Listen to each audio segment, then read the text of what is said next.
Payback is in the books, and what an event it was. Most of the matches were great, some were good, but nonetheless, we got some great moments to discuss. And before we get into it, don't forget to comment, like, and subscribe to the channel for more reviews, more hot takes, predictions, all that good stuff. We kick off the match with Trish Stratus versus Becky Lynch in an unforgettable steel cage match, one of the best women's steel cage match I've ever witnessed. I believe we're all in agreement that this feud was lackluster. It's not at all Trish and Becky's fault. I would say it's definitely the booking. However, they ended this feud with a bang. So many great spots, crowd was invested. I was on the edge of my seat, especially when Becky was hanging off the top of the cage with both of her feet planted into the cage.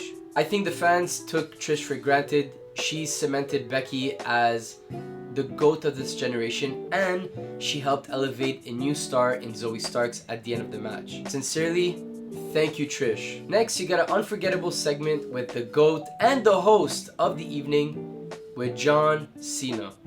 The Miz comes in, barging in. They have a good exchange of words. John Cena and The Miz just have such great chemistry, and this was so entertaining. I love seeing both of these two on my screen. John Cena announces that he's a special guest referee for the match because the host can do whatever the fuck the host wants to do. The fact that LA Knight got such a crazy pop with John Cena in the ring just shows how much of a megastar LA Knight is. This was a good match. These two together have such great electricity, like just the vibe is there. The crowd is invested in whatever LA Knight is involved in. This wasn't a 5-star classic, but I want to see more. If the door is open for more out of these two, sign me up, I'm all there. We got John Cena at the end showing respect to LA Knight. I think this could lead into a potential feud. I'd be down for it. I want to see John Cena turn heel. I know business-wise it doesn't make sense, but guy could dream, right? Next up, we got Theory versus Rey Mysterio. This was a good match, good business move by having Cinnamon Toast Crunch sponsor this match. I'm all for it. I think the right outcome was Rey winning.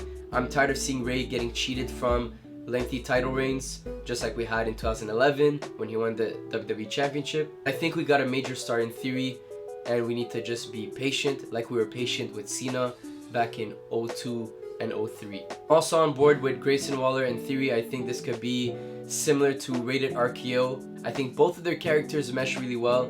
Let's see what happens. Then we get the match of the night. In my opinion, it's the Steel City Street Fight with KO, Sami Zayn versus Damian Priest and Finn Balor of the Judgment Day. There was so many crazy spots. KO and Sami coming out in the Pittsburgh Penguins jersey was just a crazy sight, and I think that's gonna be a moment that's gonna be played back. KO doing a swanton from the fan area on top of the entrance. I think this match was brutal. This match was a good tribute to the late great Terry Funk, and you know, I'm content with the outcome. I love my Montreal boys, but this solidifies Judgment Day as a real serious stable. I think this is the most established faction that we've seen since The Shield. Correct me if I'm wrong, but honestly, this was the right outcome. Then we got Raquel Rodriguez versus Rhea Ripley. Good match.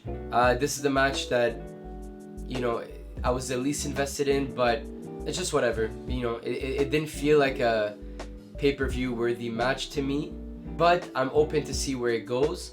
I would have rathered Gable versus Gunther, and I think most of us feel the same. I think that could have been a match of the night contender. Then we got the main event, which I'm so happy this was the main event because we have not seen the World Heavyweight Championship main event, a premium live event, since 2010 Hell in a Cell, Undertaker versus Kane. Unless I'm wrong. And this was a crazy match. I love the back of Seth Rollins being the focal point of the match. I think Shinsuke was the best Shinsuke I've seen in years and the most invested I've been in a Shinsuke Nakamura match and feud. And I'm all on board with Seth winning because this adds more prestige to the title. I want to see Seth being the champion for at least till Survivor Series. I don't mind Shinsuke winning. I just want to see Seth hold on to it for a bit longer. But this was a great main event. To me, I'm gonna say the third best match of the night. The first one being the street fight. The second best match of the night being the steel cage.